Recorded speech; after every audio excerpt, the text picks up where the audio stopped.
See, that's the thing. People think they're stuck, but you're stuck because you won't make a different choice. Hence, you continue receiving the same script because you're not making a different choice to be elected as a different character in the play that we're all in. I came out here because I just kind of needed some quietness, and also like, look at that view. Look at that horse. Look at that horse. Look at that horse. And basically, I just wanted to talk about the fact that fear itself is performative. And a lot of the times fear is an indicator of, and I'm not talking about fear in the way that we understand fear, like the biological indication of like lack of safety. I'm talking about fear is performative because when you're playing a role that is too small for you, and you know you should be cast in a role that is much more befitting your talent, you know that fear is performative because the role that you've been cast in is using fear as a way to push you into a bigger role. So if you ever feel scared that people are going to judge you, you're judging you. You listening, you're judging you. Because the truth is, the reality is that, like,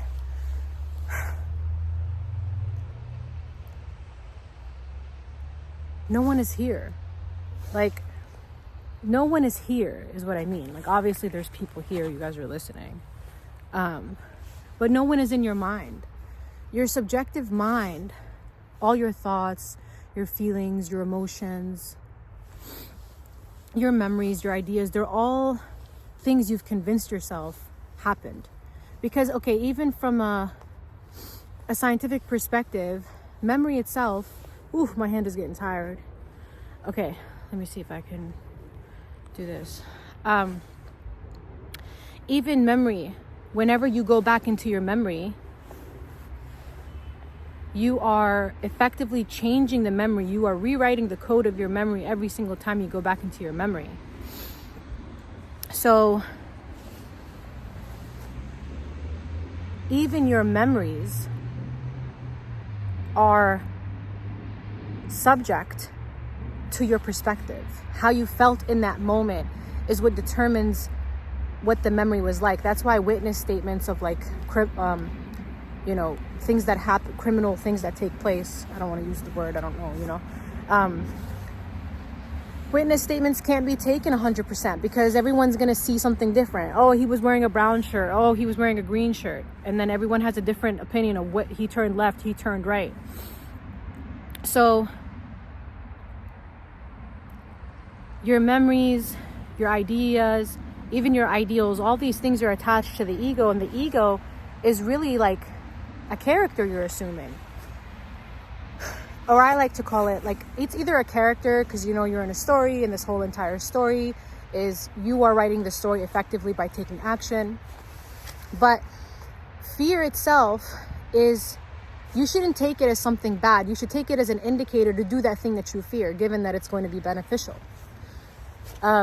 It's funny because my last video, the last two videos I made, my cadence, my speech, and my tone were a lot different than this one. Because for me, my message, regardless of the way it's delivered, is, I believe, is valuable. And it has to be heard by so many people. And that sometimes means that I have to say it in a certain way that certain people need to hear it. And it needs to be heard in every single way that I can say it. So I need to be mutable. I need to attend to the laws of mutability so that I can shift as I need to, so that the message will be heard by whoever it needs to be heard by. So sometimes it's deep, sometimes it's loud, sometimes it's smooth, sometimes it's soft, sometimes it's quiet, but it's always going to be heard.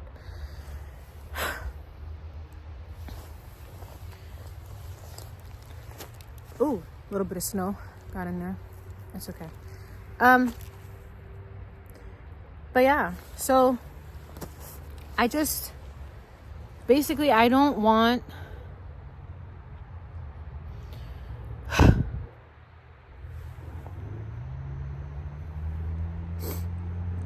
it's so beautiful outside. But yeah, I just basically want people to understand that, like, if you're feeling any fear, you're performing. You're performing. You need to understand that you're performing, whether it's fear, whether it's joy, whether it's sadness. And when you look at it like that, you can look at it and it ends up giving you two distinct freedoms. The freedom to change the way you're feeling and the freedom to stay the same. You're also choosing. See, that's the thing. People think they're stuck, but you're stuck because you won't make a different choice. Hence, you continue receiving the same script because you're not making a different choice to be elected as a different character in the play that we're all in. Well, actually, a third freedom you get is the freedom to dive in and out of the emotion, because once you realize that you are playing a part, you can dive deeply into the emotion and then assume the emotion so completely and so honestly that you kind of almost forget that your emotions are also subjective and that you are the one experiencing your emotions, because then you start to say to yourself, well, who is the I that's experiencing the emotions? The I that transcends death, you see?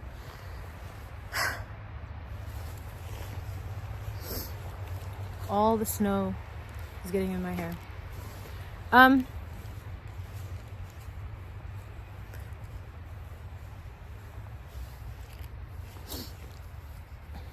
You know, look at the snow. Okay.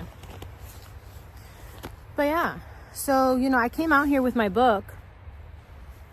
This is my book. Oh, look at the sun. You see that? Ooh, look at that shot. Look at that shot. Look at that horse. Look at that horse. So, this is my book. The World is a Woman You Love. And I love the cover. It's gorgeous. And this is the back cover. And when I wrote this book, I wrote it at a point in my life. First of all, I'm a poet, okay, and I'm an artist, and I know I haven't like said anything about that yet. Wow, look at the sun! It's beautiful. Okay, I know I haven't like, and that's kind of why I actually like being outside, because you actually see time moving. You're not stuck in like the casino of a building, because you know buildings, like, they never give you like the real sense of time like a casino, because they want you to stay stuck in the buildings. They want you to stay stuck in their corporate structures. I don't want us to do that. I want us to break out of it. So yeah, I'm a poet and I'm an artist, and I call myself the it girl of the spiritual world, because I've been there and I've been there and I've been there and I've been there and I've done that and I've done that. And yeah, I'm a multi-hyphenate artist, and like my book, when I first wrote it, I had to overcome a lot of things just to grow into the person that I am today. And it's funny because I've always been this person, and I sometimes listen to the opinions of other people before listening to my own opinion of myself. And I feel like, and this is what my mom always told me when I was growing up. I love her so much. She would tell me, the reason you're going through all these things is because you are meant to experience the difficulties of life so that you can help other people. And so I see myself as someone who was an explorer. And it's so funny that I'm like dressed like this and I'm outside, because I definitely see myself as an explorer of the psyche of the human mind. And so when I wrote this book, I had to overcome so much just to put myself out there, because there's a lot of vulnerable parts that I shared of myself in this book. But for me, this solidified within my own mind that like I am an authored poet, you know? And I'm working on my second book and third book and fourth book, because I like to work on things simultaneously, although that's something I should stop doing. There's, you know, basically what I'm saying is this. If you want to be different, you have to make a conscious choice to be different, to get a different outcome, you have to take a different action. Stop taking the same actions, expecting a different result. Like, you've heard all of that. But what I'm telling you that's different is that your fear is actually an indication that you've outgrown the role, because you wouldn't feel fear. You would be comforted and soothed by the reality you're in. You'd just be like, well, guess I have to accept it for what it is. Guess this is all I'm ever going to get. But what I'm telling you is it can be different. And your fear is actually not something that's supposed to subjugate you into consistently living the same problem over and over. You can use that fear as a flashlight to face that which haunts you, because then you can say to it, well, actually, no, I'm not going to give you the power. Like, you say that to the fear, I'm not going to give you that power. I'm going to be who I want to be. And that's who I am, and that's what I wanted to share with you all today. Because my hand is really hurting. I'm using my pinky and it's just like really hurting. But yeah, I really wanted to come outside to give you all a different view. And yeah. So this is my book, The World is the Woman You Love. I'll link it in the comments. I'll pin it for those who are interested in poetry. It has like a lot of feminine prose, and it's very, very beautifully written, and it's really my heart and soul from when I was going through a lot of different things in my life, that it was at a different time. But it's like, if you love poetry and you want to get to know me better, then that's where to start. My next book that I'm coming out with is called Thought Forms Skin, that touches a lot more on the metaphysics of the mind and the spirit, hence Thought Forms Skin, like thought forms skin. But it's also like a very sensual book that I explore the concept of skin and being human and all these like really interesting things. And it's also a poetry book, which is really cool because it's like a poetry book on metaphysics and manifestation, which has never been done as far as I know. So I'm really excited about that one too. And yeah, and I can't believe there's so many people who are like, yeah. Whew, girl. So the sun going down feels like a signal to me to kind of wrap this video up. I hope this was helpful. And I love you all so much. I'll be back soon. I wanted to create like a whiteboard session that I talk whiteboard style and give like a full lecture. So we'll see how that goes. The spiritual glow up guide, still getting signups. I'm really happy about that. And the Heroin Den is a place for the women of spirituality and luxury to meet at the crossroads and create community and have a container for their feminine spiritual experiences. And I see the vision, and it's so bright and it's so beautiful, and I wish I could share more, but I'd rather just it happen, and then you guys can just see it and be witnesses to it. And I want to thank God for giving me like the air in my lungs to even be able to give this message out. So stop being scared, basically, and go live your dreams, and take it as a sign that I'm doing my part. I'm putting out my work. I'm showing you all the things that I wish someone would have shown me, and you're ready to hear the message when you're ready to hear it. But don't delay yourself any longer. There's no need. No one is, and the beauty of it is no one is waiting for you to do it, but everyone is waiting for you to do it, because they don't even know that you hold the medicine. And everyone plays a specific role in the life that they're destined to play. So stop forcing yourself. Stop defending the old role. You get what I mean? Don't perform for the devil. Metaphorically speaking. Don't perform, but also literally. Don't perform for the devil. Perform for the divine. I love you all so much.